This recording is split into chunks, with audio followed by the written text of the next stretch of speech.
All right, guys, welcome to class this morning. Real quick, I want you to open your Google Docs.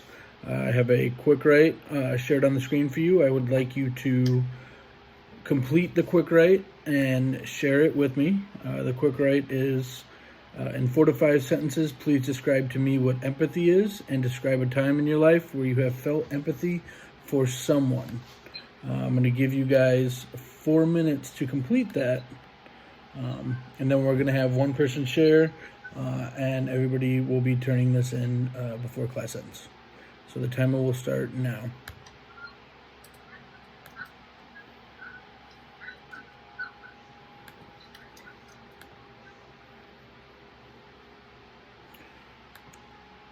As you guys are writing, just going to give you a brief overlook of what the day is going to look like. We have the quick write right now. And after that, we're gonna move on to our activity. We're gonna be reading a short story. It's titled Marigolds. We're gonna look at the main character in the story, and how she kind of develops throughout the story and what causes her to develop. And it'll be kind of centered around your quick write. So we're gonna kind of find out when she starts to feel empathy for another person in the story. Then we're going to have a short assignment where we kind of walk and talk through it together and come to a conclusion as a group. And then wrapping things up, I'm going to have an exit ticket for you guys to fill out, and make sure you send that to me before we leave class this morning. Does anybody have questions on that? No. Perfect. You guys have about 2.5 minutes. In 2.5 minutes, we will have one person share, and we'll continue on with our story.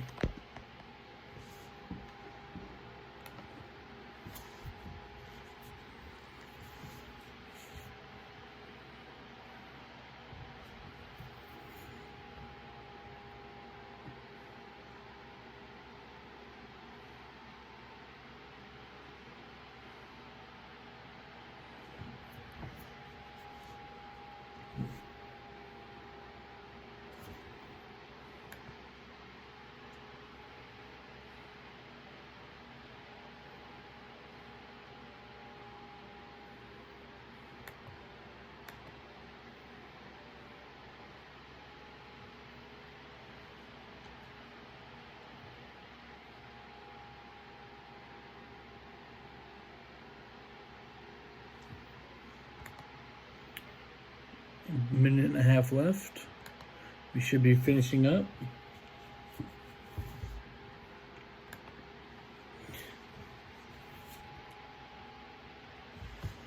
If you're done, go ahead and put done in the chat for me.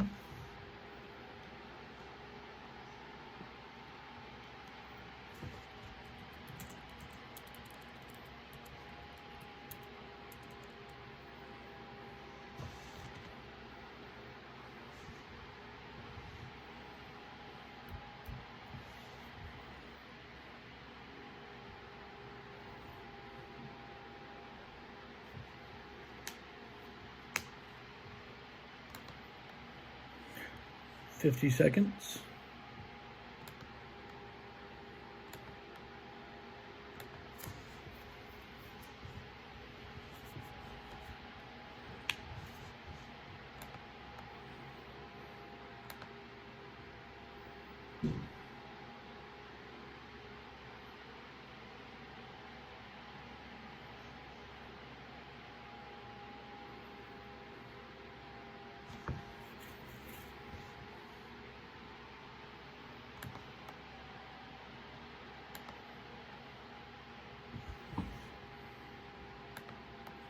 We have about 10 seconds left, but I see we are all done. Perfect. Okay, so Nathan, I would like you to tell me what empathy is, and then please describe a time in your life where you have felt it for somebody. Alright. Empathy is the ability to understand and share the same feelings as someone else. In other words, empathy means to be able to stand in someone else's shoes. One time when I stood in someone else's shoes when my friend's parents got divorced, I was able to understand what he was going through and was able to comply with the help he needed. Good. Good. So you understood how he felt because you've been through a similar situation? Is that what you're saying? Yeah. Got it. Very good. Thank you, sir. I'm going to go ahead and stop sharing that screen. And I'm going to share our screen for what we are reading today. Go ahead and pull it up on your McGraw-Hill. You've all been assigned.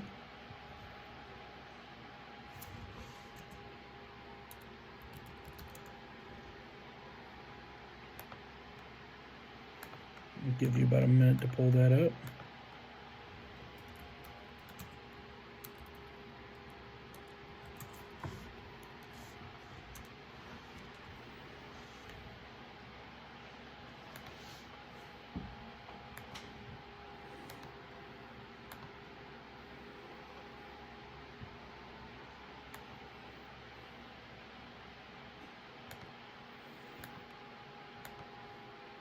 Okay, I see we have it all pulled up.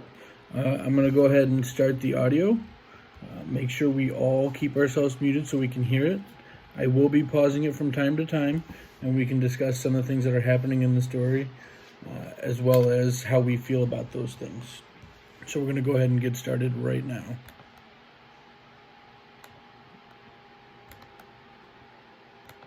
When I think of the hometown of my youth, all that I seem to remember is dust. The brown, crumbly dust of late summer.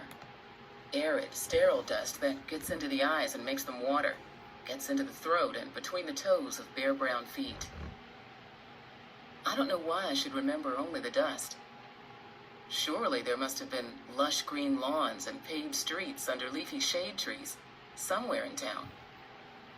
But memory is an abstract painting. It does not present things as they are, but rather as they feel.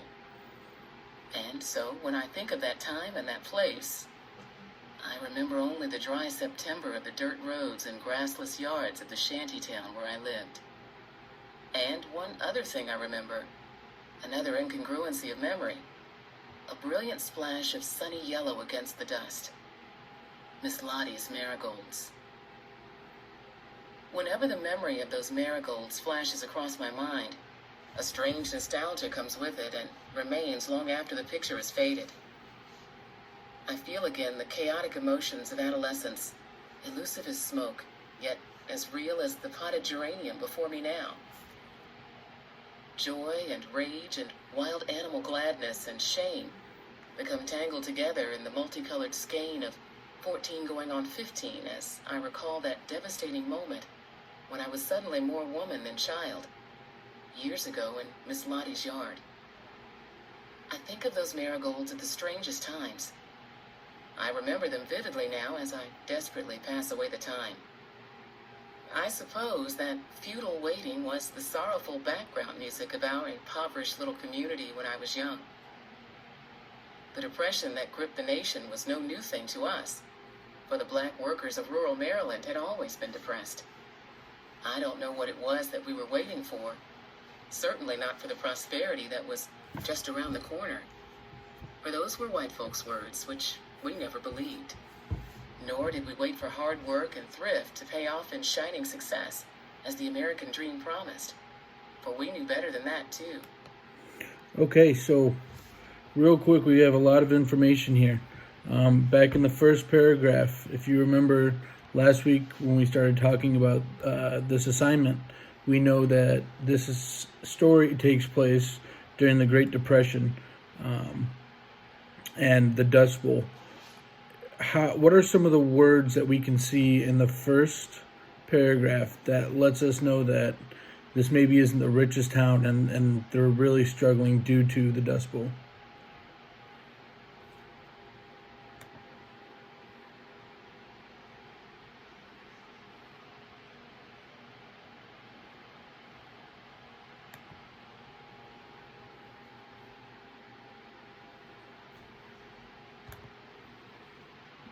If you guys are talking, you're still muted, so go ahead and unmute yourself if you'd like to share.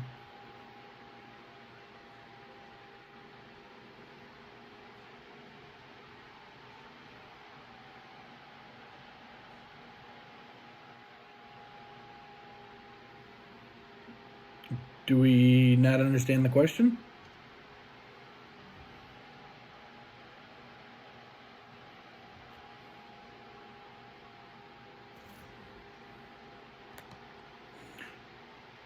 Sorry, guys. I actually just realized I was muted the entire time. So, when we first started talking about this assignment, we talked about how this story takes place during the Dust Bowl and the Great Depression and when all that bad stuff was happening. Going back to the first paragraph, what are some of the words that stand out to us to let us know that this isn't the greatest town to be living in during this time, and kind of that it's a really run-down town? So what are some of the words that jump out to us?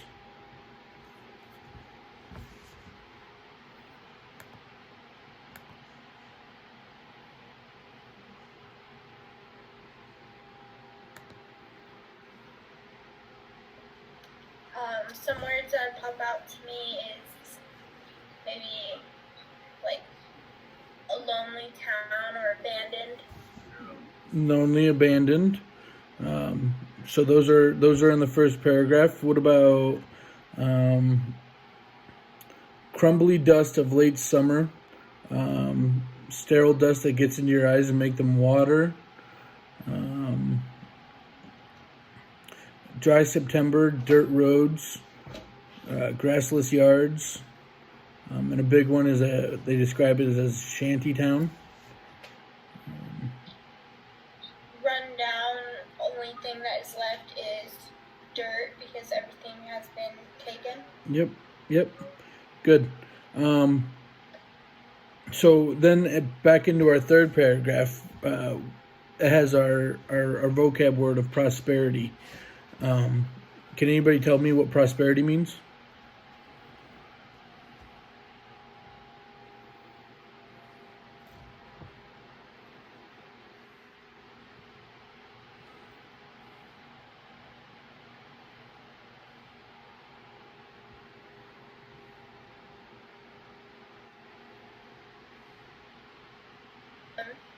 What was that? Or thriving. Thriving. Good. And so, Nathan, how do we know now, just by the basic information that we have, that our character probably isn't of Caucasian descent? Where they live and how they're being treated. Well, yeah, we don't really know how they're being treated just yet, but there's a key sentence in here that kind of tells us that, okay, we're not dealing with a Caucasian girl or guy. So I'll go ahead and I'll highlight that real quick. So it says,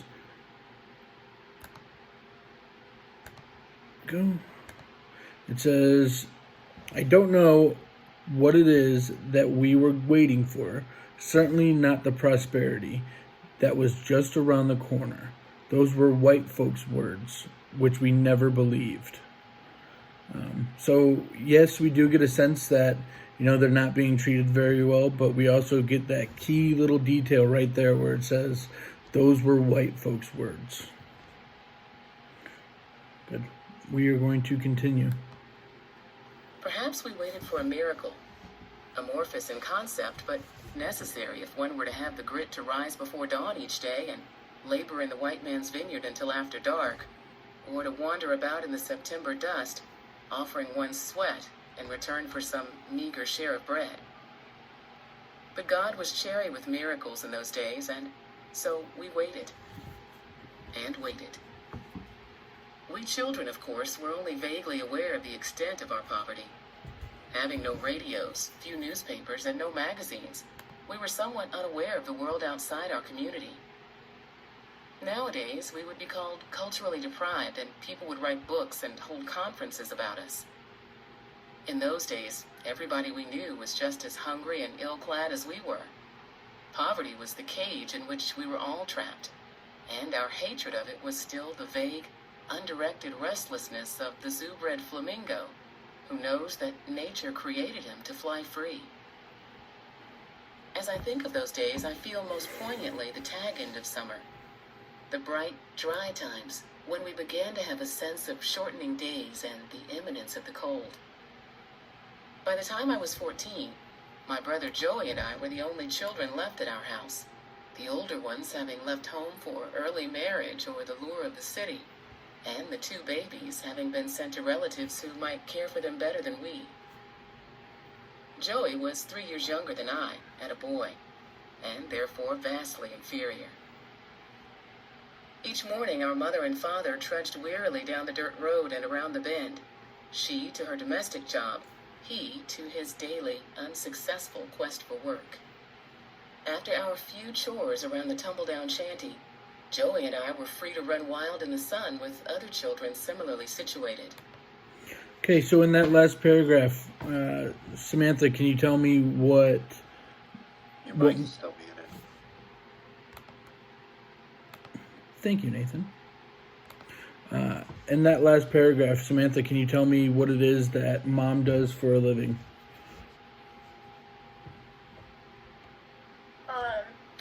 She gets up every morning and she makes sure like all the kids are ready, and she slaves to make sure that they're well provided before like anything happens. Yes, but it describes her job. What is it describing as her job? What does it say right where I have highlighted?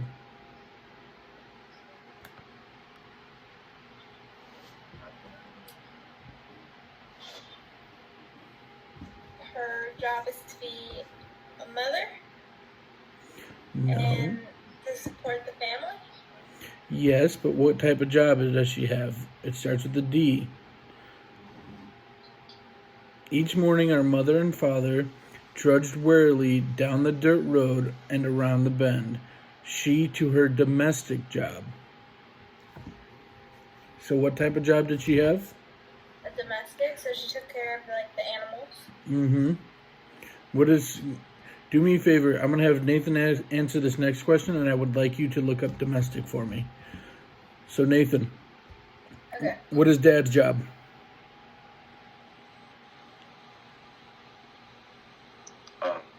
I'm not sure.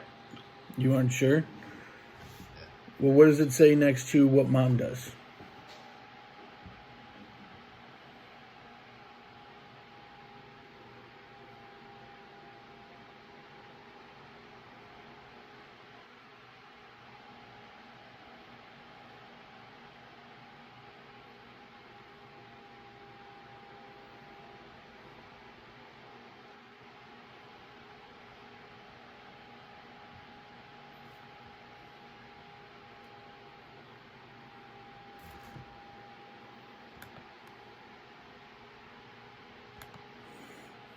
Okay, next to it, it says, he to his daily unsuccessful quest for work.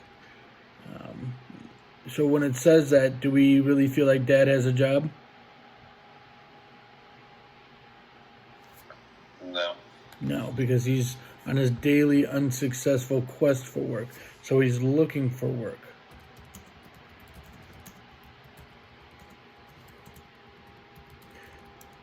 So, Samantha, what does domestic mean?